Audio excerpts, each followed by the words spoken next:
सभी को जय यीशु की। मैं दीपा एक बार फिर एक नए जोश, एक नए उत्साह, एक नए टॉपिक के साथ आपके सामने हाज़िर हूँ। अक्सर हम विश्वासी लोग देखते हैं कि हम हमारी परमेश्वर को प्रसन्न करने के लिए और हमारे मन की इच्छाओं को पूरा करने के लिए हम परमेश्वर के सामने उपवास रखते हैं। और उपवास रखना एक हद तक उचित भी है। हम एस्तेर की अगर पत्री पढ़ते हैं तो एस्तेर में हम देखते हैं कि एस्तेर रानी ने राजा के सामने अपनी विधियों से अलग जाकर राजा से बात करने के लिए पहले परमेश्वर को मनाया, परमेश्वर की सामर्थ को प्राप्त करना चाहा और परमेश्वर की सामर्थ को प्राप्त करने के लिए उन्होंने अपने राज्य के सभी लोगों के साथ मिलकर 3 दिन का उपवास रखा।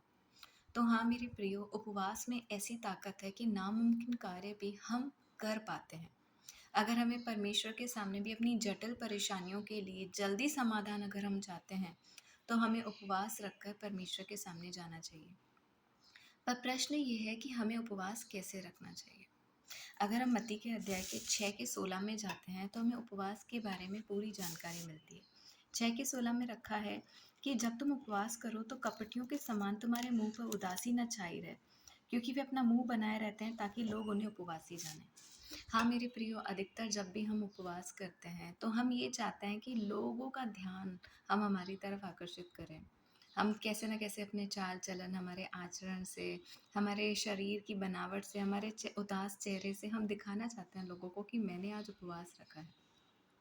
लेकिन हमारा प्यारा पिता परमेश्वर जो स्वर्ग में रहता है, उसे ऐसा उपवास नहीं चाहिए। वो चाहता है कि उपवास मतलब परमेश्वर और आपके बीच की एक वाचा, परमेश्वर और आपके बीच का वाद विवाद। उपवास के दौरान आप अपना भूखा मन रखकर आप परमेश्वर के सामने जाइए, क्योंकि प्रभु कभी भी सिर्फ आपका भूखा पेट नहीं, आपका भूखा मन चाहता है। और जब आप उपवास करें तो उपवास के दौरान में अगर आपका हृदय बार बार भाग रहा है कि मुझे ये खाना है, मुझे वो खाना है, तो मेरे प्रियो ऐसा उपवास ना रखें। जिस वक्त आप उपवास रखें, सिर्फ अपने भूखे शरीर को नहीं, अपने भूखे मन को परमेश्वर के सामने आप समर्पित करें। पूरा दिन, जिस दिन आप उपवास में हैं, सिर्फ आपके हृदय में वही बात चलनी चाहिए जिस बात को मनाने के लिए आप परमेश्वर के सामने उपवास रख के बैठे हैं। उपवास के दौरान सदैव ज़्यादा से ज़्यादा समय अपनी प्रार्थना में बिताएं।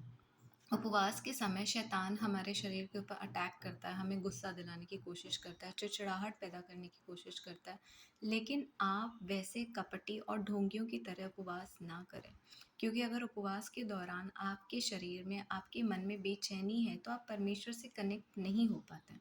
उपवास एक ऐसा प्रीशियस टाइम है जिस प्रीशियस टाइम में प्रभु अपनी आंखें आपकी ओर लगाता है, क्योंकि आप परमेश्वर की संतान होते हुए आप अपने आप को भूखा रख के बैठे हैं प्रभु को किसी बात को मनाने के लिए। तो इसीलिए मेरे प्रियो, जब भी आप उपवास रखें तो आपका हृदय कभी भी अलग तरीके के गॉसिप में नहीं जाना चाहिए। कोई ऐसी बातों में आपका मन नहीं जाना चाहिए जिसकी वजह से आप विचलित हो जाएं।